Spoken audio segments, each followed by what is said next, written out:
Fala pessoal, tudo bem com vocês? Estamos começando o programa Resenha de Mercado. Seja muito bem-vindo a mais um programa, nosso programa aqui semanal. Lembrando, né pessoal, sempre dando os nossos recadinhos aqui, não esqueça de seguir as redes sociais da rádio, siga o Resenha de Mercado em todas as redes sociais, Resenha de Mercado JF. Nós estamos em todas as redes sociais, então não deixe de nos seguir e hoje a gente tem bastante notícias para vocês. Lembrando, tá, que esse programa está saindo inédito agora. E toda segunda-feira, às 19 horas, também sai o programa lá, na íntegra, lá no canal do YouTube e também no Spotify e cortes a semana inteira aqui na rádio e nas redes sociais também do Resenha de Mercado. Resenha de Mercado JF, nós estamos em todas as redes sociais. E se você quer ser o nosso patrocinador, é só entrar em contato com o comercial da rádio ou entrar em contato com o comercial do Resenha de Mercado. O nosso WhatsApp é 45 998 258921 45 998 258921 para você ser o nosso patrocinador aí, ou pode entrar em contato direto com... Você pode entrar em contato também direto aí com a rádio, tá bom, pessoal?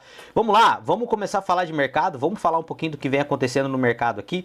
Para você, sempre, né, que tá só nos ouvindo aí pela rádio, eu vou falar para vocês, depois você pode ver na íntegra lá os slides que a gente passa lá nos nossos canais do Instagram, enfim, todos os nossos canais. Pessoal, como é que foi a última semana? Vamos falar da última semana, dos últimos 5 dias do Ibovespa, como que vem performando, como que tá essa questão da guerra, pessoal, porque independente da guerra, a gente tá vendo todos os mercados performarem, a gente tá aí pela eminência de talvez um cessar-fogo, então a gente tá muito confiante que isso possa acontecer, porque tudo isso tá acontecendo, tá sendo muito ruim para os Estados Unidos, tá sendo muito ruim para a China, tá sendo muito ruim para o Brasil, tá sendo ruim para todo mundo. Então vamos falar um pouquinho de Ibovespa, né?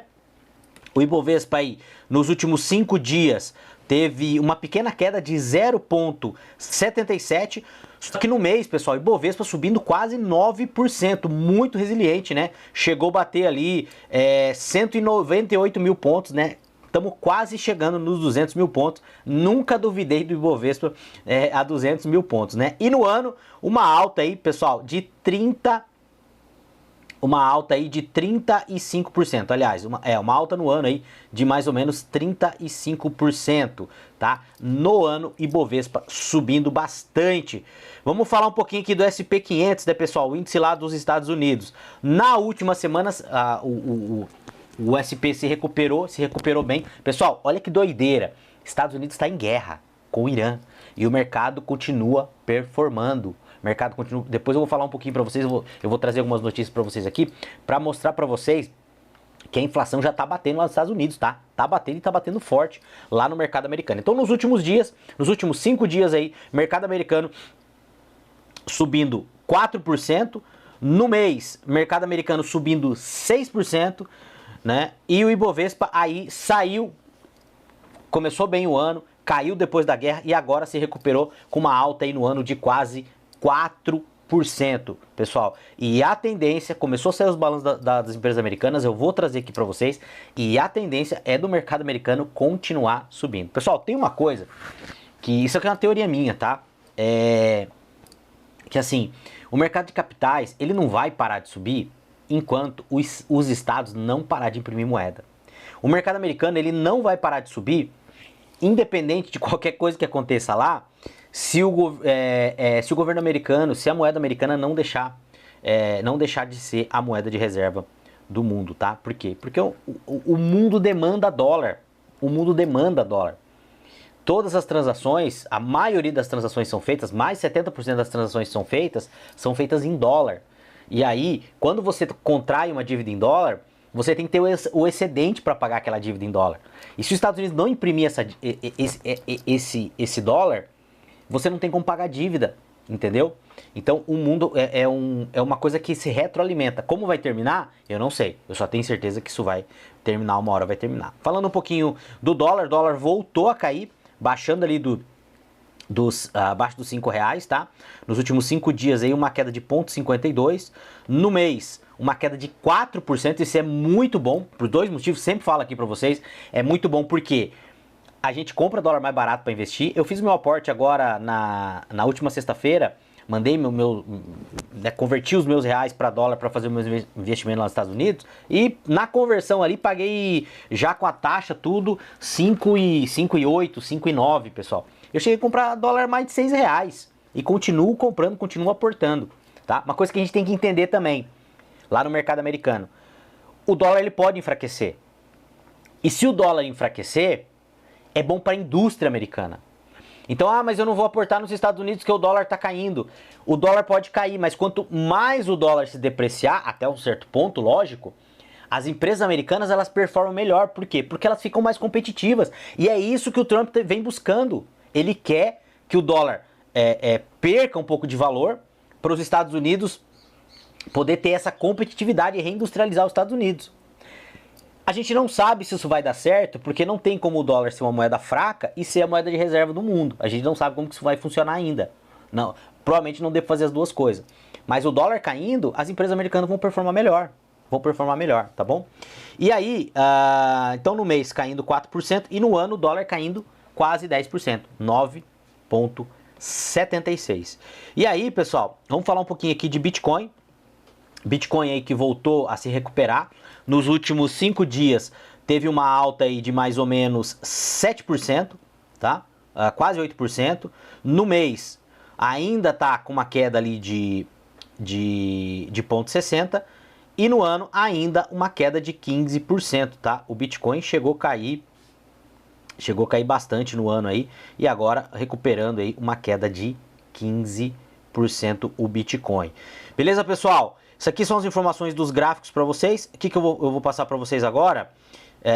O nosso relatório, que a gente traz toda semana, o nosso relatório semanal do mercado financeiro e do mercado corporativo, tá? Do varejo. Eu sempre trago 2 relatórios, todas as semanas eu levo lá para nossa comunidade. Então, se você quer aprender a investir, se você quer aprender a investir de uma forma simples, objetiva, investimento de longo prazo, saber o que é ser sócio de empresa, entre em contato com a gente para você entrar lá na nossa comunidade. Lá na nossa comunidade é uma comunidade fechada, onde a gente manda informação todos os dias e toda semana eu mando 2 relatórios, um relatório do mercado financeiro e um relatório do varejo para você. Então entra lá na nossa comunidade para você ver esse relatório. É um relatório de mais ou menos umas 20 páginas, tá? E eu sempre trago para vocês aqui algumas informações do nosso relatório para vocês, tá bom? Vamos lá, pessoal. Vamos falar aqui um pouquinho do Boletim Focus, tá? O assunto mais relevante da semana. Segundo o Boletim Focus divulgado pelo Banco Central no dia 13, a estimativa do mercado para a inflação desse ano saltou de 4,36 para 4,71, tá? A meta do Banco Central é 3%, pessoal. Com o teto de 4,50. Já falei 1 milhão de vezes para vocês que isso aqui é um troço ridículo, né? Uma meta, uma banda de 50%. Mas vamos lá, tá? O mercado está projetando 4,71. Ou seja, está batendo o topo da banda de cima, tá bom? E ele está dizendo, o Banco Central, que já, isso diz que o Banco Central já perdeu o controle. Então a gente tem aí uma inflação que está contratada aí, principalmente por causa dos combustíveis, tá bom?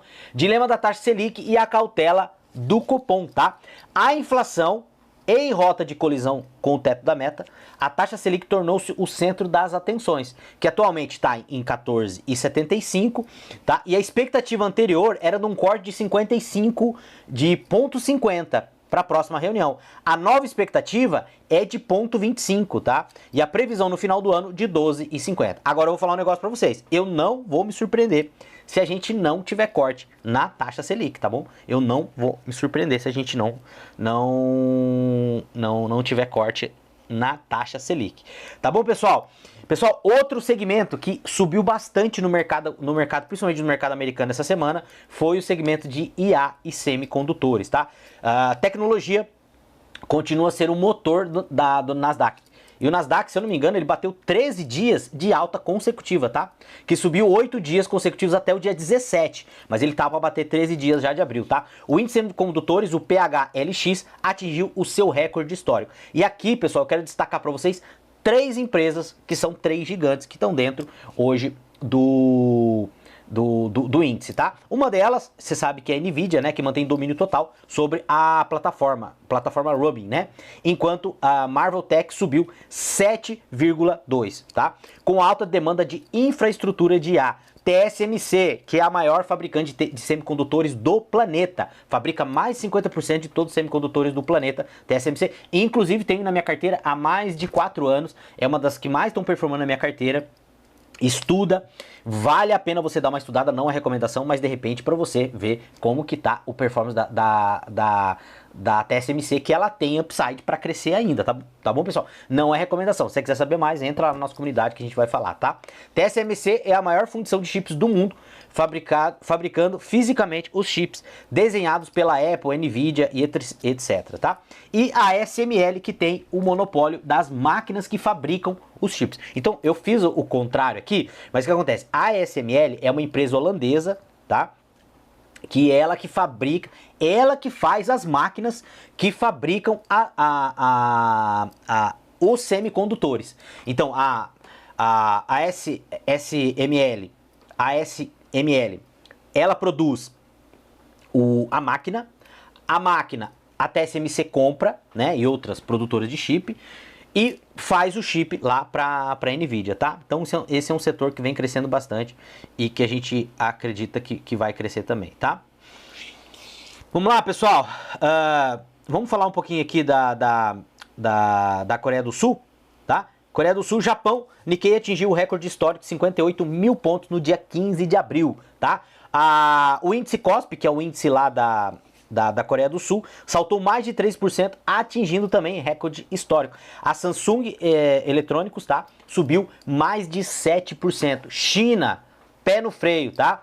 Diferente do resto da Ásia, a China adotou uma postura de cautela. O governo de Pequim elevou o requerimento de margem para o funcionamento das ações para 100%, tá? Visando coibir a especulação desenfreada. O resultado imediato foi uma queda de 0,2 no índice Xangai e de Shenzhen, tá?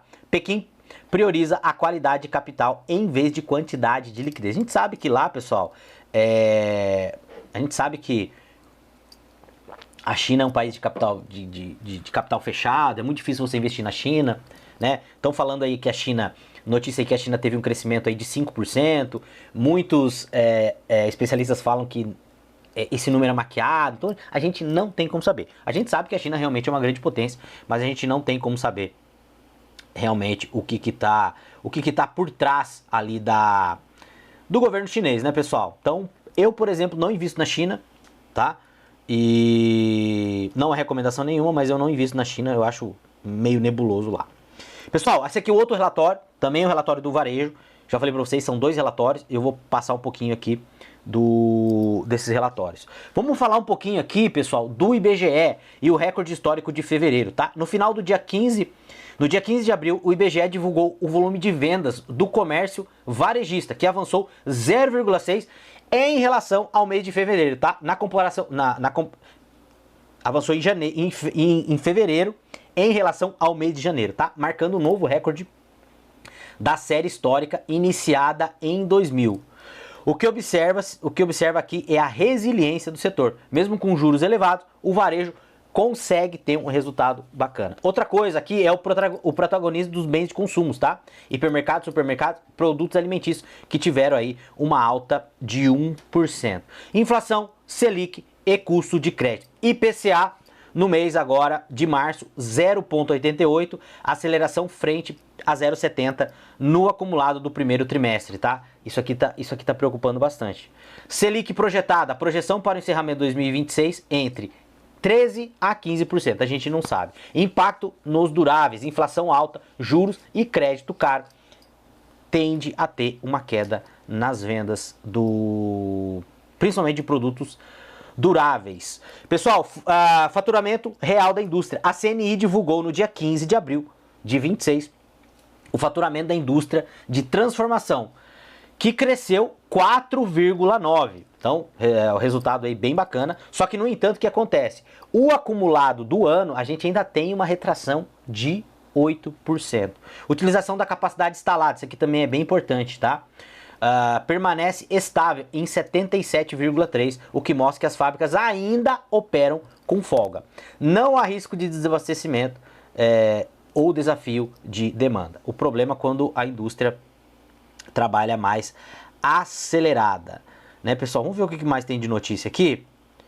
Bom, do nosso relatório, seria isso aqui, pessoal. Tem 20 páginas do relatório. Você quer receber? Manda uma mensagem lá nas nossas redes sociais ou no nosso WhatsApp 45 99825 8921. É o WhatsApp do Resenha de Mercado para você receber as nossas para você entrar na nossa comunidade e receber nosso relatório. Toda semana eu mando 2 relatórios para vocês, para deixar vocês muito bem informados com o nosso mercado. Pessoal, eu quero trazer algumas notícias aqui para vocês, quero fazer um bate-papo com vocês aqui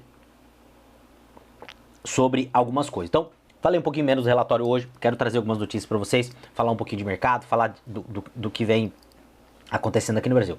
E uma notícia bem interessante aqui, que diz o seguinte, ó, com o impulso do petróleo e minérios, exportações brasileiras disparam 42%. Balança já acumula um superávit em abril maior do que os saldos de janeiro, fevereiro e março. E aí, o que tem acontecido? Bom, a gente sabe que tá tendo a guerra entre Irã e Estados Unidos, o Estreito de Hormuz ali fechado, ou parcialmente fechado, e a gente sabe que só o fato de existir a possibilidade do mercado de petróleo ele paralisar, e foi o que aconteceu, teve refinarias em alguns países que foram destruídas, que vai demorar muito tempo para ser recuperada, o mercado já começa a pontuar isso, né? Porém, se a gente entrar num período de paz, mesmo que o petróleo continue por um tempo com valor um pouco mais alto, a gente vai ver a inflação caindo, a gente vai ver bolsas emergentes como a Bolsa do Brasil disparando. O Brasil hoje é o queridinho, né? A grana tá vindo para cá. E a gente vai ver o mercado começar a saltar de novo. Só que essa notícia é uma notícia muito interessante. Por quê? Porque com a guerra, isso acabou, de algum modo, sendo bom para o Brasil, tá? Nas 2 primeiras semanas de abril, comparado com o mesmo período de 2025, as exportações brasileiras saltaram 42%. 42%, pessoal, isso é muita coisa. Os dados foram divulgados na segunda-feira, dia 13. Só para vocês terem uma ideia aqui, ó, a balança comercial brasileira passou a acumular um superávit de 6,7 bilhões em abril. Um crescimento de 151% em relação ao mesmo mês de 2025. Aí você fica falando assim, mas tá vendo, ó, o dólar tá baixo, a bolsa tá subindo, é o governo. Não é o governo, é o mercado. A gente tá batendo recorde de exportação, a gente tá mandando mais coisa lá para fora. Nós temos uma Selic hoje que é praticamente uma agiotagem, que não dá para ser sustentada. O governo não vai conseguir sustentar essa Selic por muito tempo, ele vai ter que fazer alguma coisa. Só que para a Selic baixar, a gente precisa que o mercado esteja estabilizado, a gente precisa que o governo freie as contas, a gente precisa de crescimento real, a gente não pode ter um crescimento fictício, que é o crescimento que a gente tem no PIB hoje, que é em cima de consumo, e isso pode quebrar o Brasil. Tem outra projeção do FMI, que em 2027 o Brasil vai bater os 100% da dívida PIB. 100% do PIB na nossa dívida. E segundo algumas métricas, tá? A gente já tá chegando nisso. E aí, quem que vai pagar a conta? Você já sabe quem que vai pagar a conta, né? Eu e você. Pix e BRICS Pay desafia o domínio do dólar no comércio global. Só que é outra coisa muito interessante, tá? O sistema de pagamento instantâneo do Brasil, Pix, já processa 5 bilhões de transações por mês. E aí, pessoal, o que aconteceu? O Trump tá magoadinho, o Trump tá bravo. Por quê? Ele tá falando que o Pix está prejudicando a Visa e está prejudicando a Mastercard. E aí eu paro e penso, né? Quando os Estados Unidos prejudicam os outros países pensando nele, ele não tá nem aí, né? Agora, o Brasil lançando uma tecnologia que é o Pix, que é uma tecnologia que já está sendo estudada por vários países estão querendo implementar também, copiar a nossa tecnologia, aí eles ficam bravinhos. Pessoal, a gente sabe que existe uma hegemonia americana e que eles não querem perder essa hegemonia em nada. Se você for parar para pensar pelo lado de país, pelo lado de governo, o Trump ele não está errado, ele está brigando pelo país dele. O problema é quando os nossos governantes não brigam pela gente. Pro americano, tudo que é americano é melhor. Pro chinês, tudo que é chinês é melhor. Só o brasileiro que tem essa síndrome de vira-lata. Eu vejo brasileiro metendo pau no agro. Gente, não existe nada no planeta como o agronegócio brasileiro.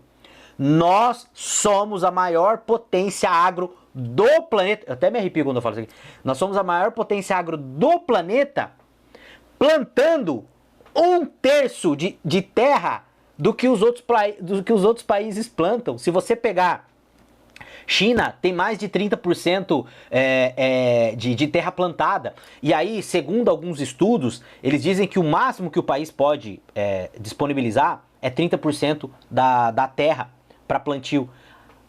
A China já tem mais que isso. Os Estados Unidos já tem mais que isso. Sabe quanto que a gente utiliza? Nós utilizamos só 11%. A gente pode triplicar, a gente pode crescer 2 vezes, na verdade, a nossa área de produção. Vocês imaginam o que é isso? Vocês têm noção do que é isso? E aí, pessoal, deixa eu falar um negócio para vocês. Daqui a 20 anos, 30 anos, nós vamos ser mais ou menos 10 bilhões de pessoas. Nós vamos aumentar 2 bilhões a nossa população, a projeção. Sabe qual que é o único país que tem condição de crescer a produção para abastecer todo o planeta? É o Brasil. É o Brasil. Nós que temos. Então, a gente tinha que olhar para o nosso país, todo brasileiro tinha que defender o agro. A gente não pode meter o pau no agro. A gente tem que defender, porque 30% do PIB é agro. Não adianta, mas aí vem os caras, mas aí o agro é país que tem agricultura, não é país desenvolvido, não tá na fronteira tecnológica, é só produto de baixa tecnologia. Mentira, o problema nosso não é esse, o problema é aonde é colocado o dinheiro que seria para a nossa infraestrutura, aonde que é colocado o dinheiro dos nossos impostos. Eu falo para vocês, quem industrializou São Paulo, só você pegar a história, foi o café. Foi o agronegócio, foi o café. Quem deu pontapé foi o café. Mato Grosso, provavelmente daqui a alguns anos, vai ser o estado mais industrializado do país. Quem está desenvolvendo isso? É o agro. O Paraná, onde eu tô, né? Eu sou do Paraná. Olha o que é o agro do Paraná. O Paraná vem se industrializando. Então, o problema não é a gente ser uma potência agro. A gente tem que parar com isso. O problema é o que a gente faz com o excedente. É igual os países árabes. O que os países árabes inteligentes estão fazendo? Cara, eles só têm petróleo. Mas o que eles estão fazendo? Eles estão pegando a grana do petróleo e estão investindo em outras coisas. Em tecnologia, em turismo, em infraestrutura. E o que a gente faz com a grana dos nossos impostos? O que a gente faz? Responde aqui pra mim, né? É isso aí. Olha que notícia interessante. A cada R$1 negociado no Desenrola, surgiu R$1,15 em novo calote. A inadimplência do sistema financeiro cresceu 61 bilhões desde o fim do programa federal, que recuperou 53 bilhões há 2 anos. E aí o que acontece, pessoal? Qual que é o incentivo no Brasil? Não é criar riqueza, é você fazer carnê, é você se endividar. Esse é o incentivo do nosso país. E aí, o governo, ele está tentando criar mais um projeto do Desenrola. O que isso vai fazer? É enxugar gelo. O cara vai lá, vai negociar, vai passar 2, 3 meses, o cara não vai conseguir pagar e ele vai ficar devendo. E aí quem que vai ganhar dinheiro? É o banco de novo, né? É essas pessoas que vão ganhar dinheiro. Então não adianta, pessoal. Não adianta. A gente tem que crescer com qualidade. Crescer produzindo riqueza. O crescimento do Brasil nos últimos anos é um crescimento que ele é baseado em consumo, em carnezinho. Faz o carnezinho lá, faz o carnezinho que dá. E a gente está vendo a renda do brasileiro ser consumida. Mais de 80 milhões de brasileiros estão no Serasa. As empresas, mais de 80% da população está endividada. Então não adianta fazer esse tipo de coisa. A gente não tem projeto de Brasil. Lembra que eu acabei de falar do agro aqui? O agro seria um projeto de Brasil. Porque através do agro, através desse know-how, a gente poderia criar uma indústria de tecnologia agro. Assim como a gente tem a Embraer, a gente tem know-how, a gente tem capacidade, a gente poderia criar uma indústria de tecnologia agro. E em pequeno, e num aspecto pequeno a gente tem. né? Tem algumas indústrias de semente e tal, mas a gente poderia ter muito mais. A gente poderia ter uma indústria de trator nossa, né? De todo o maquinário que é utilizado, de tecnologia. O pessoal tá vendo notícia esses dias. Hoje, no campo, tudo é informatizado. O Brasil é extremamente profissional no agronegócio, tá bom? Outra notícia aqui,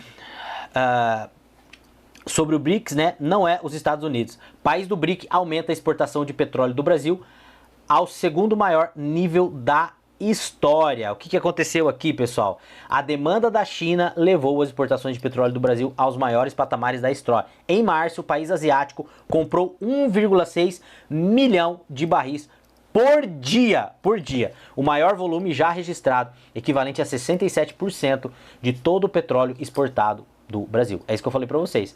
Essa questão da guerra está sendo bom para a China. Por quê? Porque a China depende lá do petróleo que passa no Estreito de Hormuz, né? O Trump já falou que ele não depende, mas a China depende bastante, tá?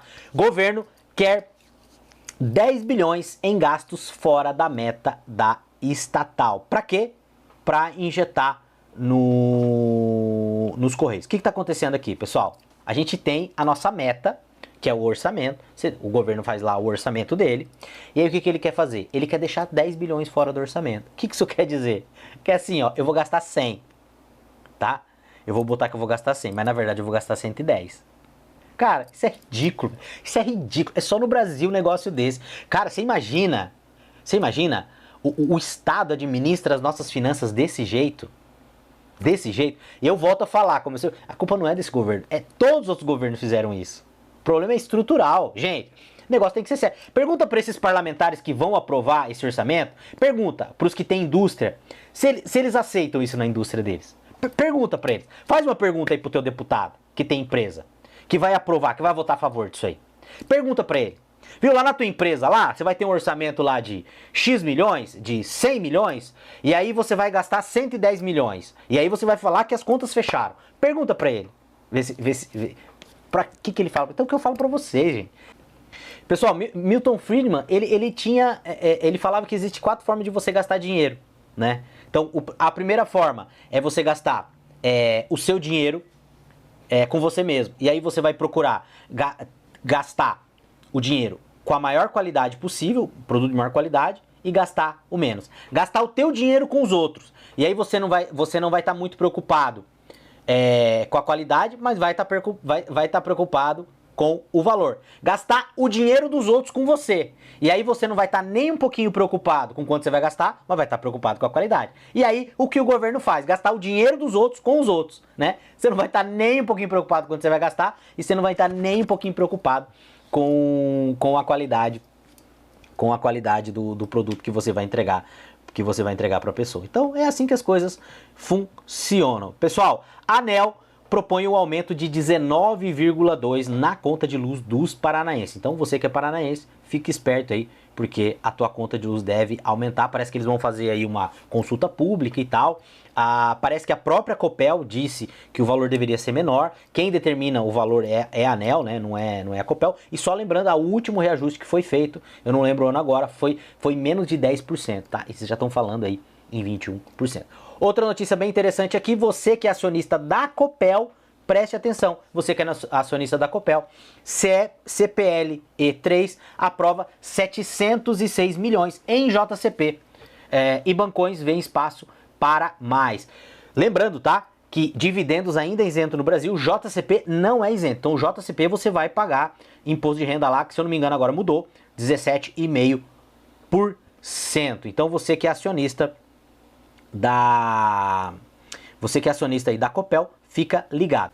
E chegando ao nosso final aqui, pessoal, queria falar para vocês sobre essa notícia aqui também de balanço da BlackRock. O mercado americano já está soltando resultados também, e a BlackRock teve um crescimento aí de 46% em relação ao ano anterior e um lucro aí de 2,2 bilhões de reais. É isso mesmo, 2,2 bilhões de reais a BlackRock teve aí no primeiro trimestre, tá, pessoal? Então já tá começando a sair os resultados. Semana que vem eu vou trazer outros resultados para vocês aqui. Só lembrando, a BlackRock é a maior gestora do planeta, ela é sócia de várias empresas, ela é sócia das maiores empresas do planeta, ela é sócia também, é uma empresa que tem sob gestão 13 trilhões de dólares, pessoal, é isso mesmo, 13 trilhões de dólares, e aí tem um pouquinho da teoria da conspiração que diz aí que eles fazem parte da nova ordem mundial, que eles querem dominar o mundo, enfim, tudo isso aí,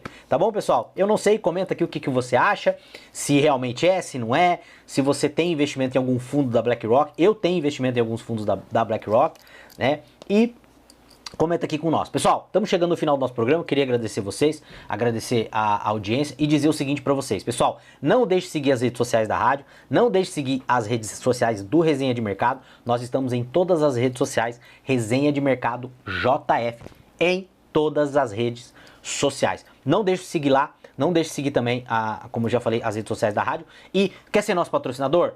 45 98258921 é o nosso WhatsApp, ou você pode entrar em contato direto com o comercial da rádio. E também, quer entrar na nossa comunidade, aprender a investir de uma forma inteligente, de uma forma objetiva, com pensamento de longo prazo, entre em contato, 459-9825-8921 é o nosso WhatsApp, e aí você entra lá no nosso comunidade, nós temos uma comunidade fechada para investidores, tá bom? Vejo vocês na próxima semana, um grande abraço e valeu!